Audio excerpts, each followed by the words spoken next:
Cette vidéo va expliquer la fenêtre 3D avec ses menus déroulants, les groupes d'icônes et les menus latéraux T et N. Nous voyons ici la fenêtre 3D avec son menu déroulant, ses groupes d'icônes, son menu T, affichable ou pas, et son menu N, également affichable ou pas. La fenêtre 3D et ses menus déroulants. La fenêtre 3D possède plusieurs menus déroulants. Il y a notamment le menu déroulant des modes de travail. Dans Blender, il existe plusieurs modes de travail.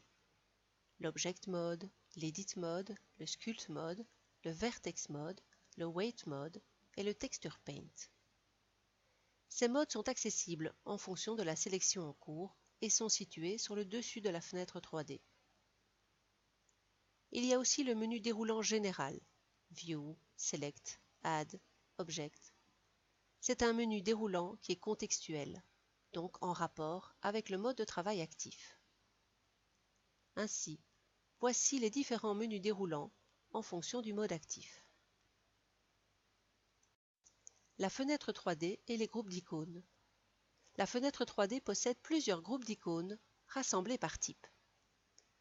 Voici une première série qui reprend le système de coordonnées, la gestion des points de pivot, l'accrochage aux objets et les éditions proportionnelles. Il y a aussi dans la deuxième série le filtre de visibilité, la gestion des gizmos, l'affichage opaque ou transparent et l'aspect de l'affichage.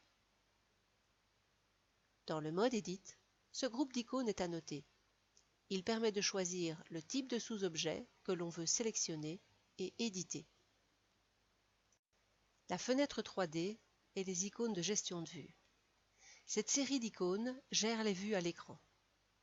Il est possible donc d'afficher en perspective, ou d'avoir un affichage en orthogonal, d'avoir la vue de caméra, de faire des vues panoramiques ou de faire des zooms, plus ou moins. Les deux premières icônes sont simplement des icônes à cliquer. Par contre, les deux dernières sont des icônes où il faut rester avec le clic enfoncé et bouger la souris pour que cela fonctionne.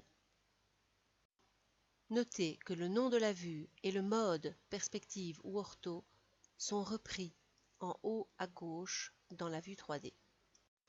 La fenêtre 3D et son menu T.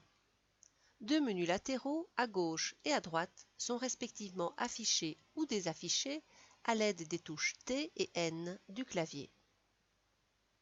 Le menu T, qui est placé à gauche, affiche des icônes de sélection et de modification qui s'adaptent au mode actif. Ainsi, le menu T de l'objet mode affiche cette barre d'icônes. Et dans l'Edit Mode, on ajoute encore ces icônes-ci à la barre du menu T. Et voici les icônes pour le menu T du Sculpt Mode, du Vertex Paint, du Weight Paint et du Texture Paint. La fenêtre 3D et son menu N. Le menu N, donc le menu situé à droite de la fenêtre 3D, comporte trois onglets. L'onglet Item affiche les propriétés géométriques de l'objet qui est sélectionné. L'onglet Tools affiche les propriétés d'outils en rapport avec le mode de travail actif, Objet Mode, Edit Mode, etc. Et l'onglet View affiche les propriétés de l'espace de travail.